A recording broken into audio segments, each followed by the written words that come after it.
Hola a todos, hoy viernes, como ya os comenté ayer por el grupo, tanto hoy como la semana que viene entera nos vamos a dedicar al tema 11, ya que lo empezamos vamos a terminarlo, así también es bastante interesante que sepáis algo de la generación del 27 porque en segundo de bachillerato el siglo XX es la literatura principal que tenéis que estudiar también para la PBAU, etcétera, entonces os va a venir bastante bien. Hubiese sido genial poder seguir adelantando, pero bueno, como a día de hoy se ha acordado lo que os dije, de no avanzar en la materia y ponernos a repasar, pues así será, ¿vale? En el caso de que algo cambie a lo largo del día de hoy, ya lo comentaría, pero bueno, que esperemos que no y que así no tengamos más lío ni vosotros, ni yo, ni nadie. Bueno, hoy nos vemos con la página 182 y 183, ¿vale? Novencentismo, vanguardia y grupos del 27. Principalmente aquí es un breve contexto sobre la situación que se encontraba en España en ese momento, para que así entendáis el por qué surgen estos movimientos y el por qué cada uno de ellos se va a dedicar a algo diferente. O sea, cuál era el propósito de cada uno de ellos, justificando el porqué de esas intenciones que tenían cada uno, ¿vale? Bueno, pues en cuanto al contexto histórico, tenemos que saber que el inicio del siglo XX, al fin y al cabo, era un momento bastante difícil para la humanidad, para la sociedad, un momento muy crítico por el hecho de que surgieran el inicio de las dos guerras mundiales, ¿vale?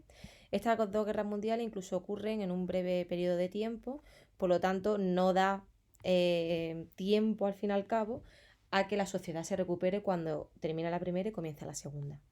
Entonces, ¿qué decimos? Que la Primera Guerra Mundial no solamente provoca un número elevado de víctimas, sino que también a nivel económico afecta bastante, ya que provocó la bancarrota de una gran cantidad de regímenes europeos. Imaginaros la situación económica en ese momento cuando surgen lo que son las bancarrotas. Una vez que ya ocurre en esta Primera Guerra Mundial, ya en los primeros años, repito, del siglo, España ya empieza a experimentar un poco el proceso de desarrollo económico-industrial, empieza un poquito a intentar resurgir de esas bancarrotas que surgieron a inicios del siglo, ¿vale? Y es cuando, súper importante, Primo de Rivera establece una dictadura que va a estar totalmente apoyada por el rey. Es decir, comenzamos ya con el concepto de dictadura.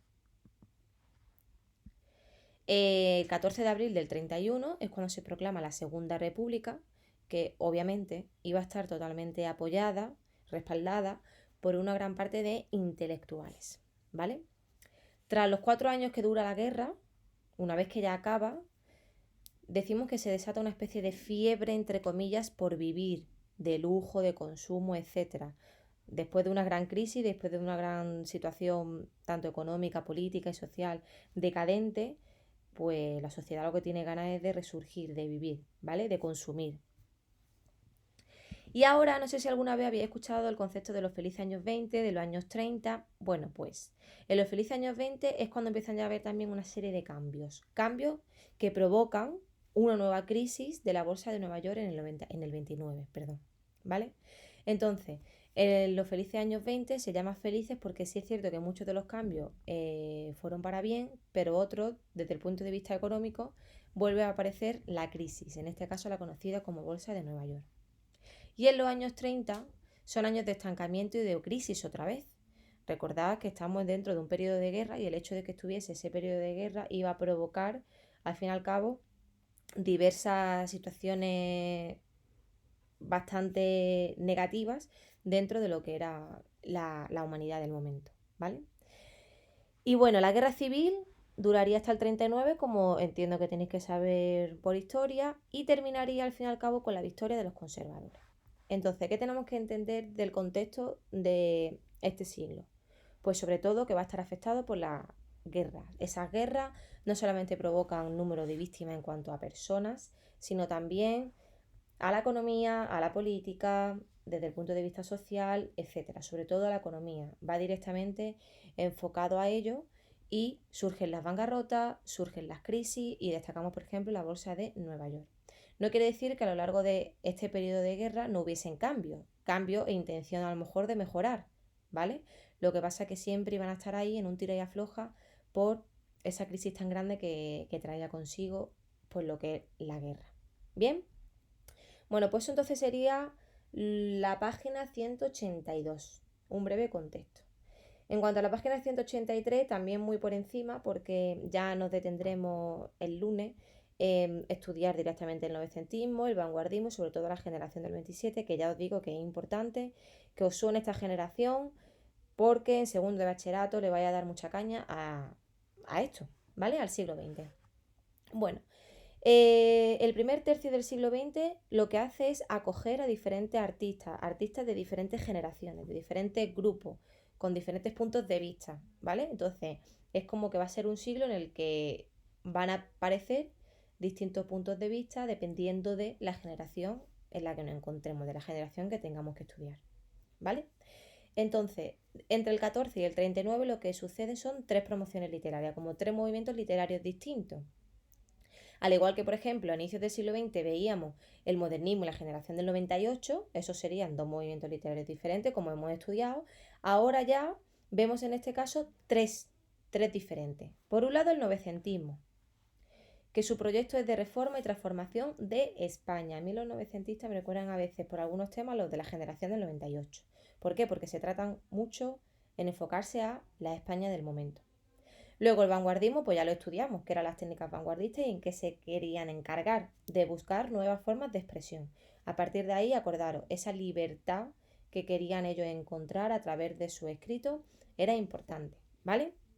Y luego la generación del 27, pues obviamente surgió en los años 20 y el grupo al fin y al cabo está formado por autores bastante intelectuales, se podría decir, y que tienen una intención de renovación, como veremos más adelante, ¿sí? Bueno, entonces, que el siglo XX acoge distintas generaciones de artistas pertenecientes, cada uno con su ideología y su punto de vista. Y estas son el novecentismo, el vanguardismo y la generación del 27. Cada una de ellas con un objetivo, que en teoría podría ser también común entre los tres. Y ahora os pongo aquí en negrita datos importantes. Que la vida universitaria empieza ya a experimentar un crecimiento. Lo que antes a lo mejor no había cabida, no tenía cabida, ahora ya empieza a resurgir. Se funda la residencia de estudiantes, relacionado con la vida universitaria, pues se funda la residencia de estudiantes. ¿Por quién? Por Ramón Menéndez Pidal. Y sobre todo, el tema de los periódicos, del periodismo, ya empieza a expandirse con José Ortega y Gasset, que funda la revista España, la revista de Occidente y el diario El Sol. Si os fijáis, los nombres de las revistas, Revista España, la revista de Occidente y el diario El Sol, también os los pongo en cursiva. Decíamos en los exámenes que cuando teníais que escribir el nombre o el título de una obra, la teníais que subrayar, ¿verdad? Porque no estábamos escribiendo a ordenador. Si se escribe a ordenador, se escribe en cursiva. Bueno, pues con los nombres de revistas y de periódicos, los diarios, ocurriría lo mismo. Tenemos que subrayarlo si lo hacemos de manera escrita y ponerlo en cursiva si lo utilizamos el ordenador para ello, ¿vale? Y bueno, pues hasta aquí nos quedaríamos hoy. No os mando tarea, ¿vale? En la página 183 hay un cuadrito abajo que pone investigar. Bueno, pues si os llama la atención y os apetece, pues os invito a que investiguéis sobre lo que nos pone, que es bastante interesante, pero bueno, no mando ninguna tarea obligatoria para hoy. Ya mañana seguiremos, bueno, perdón, mañana no, el lunes, con lo que es el novecentismo, ¿vale? Y lo dejamos hasta aquí.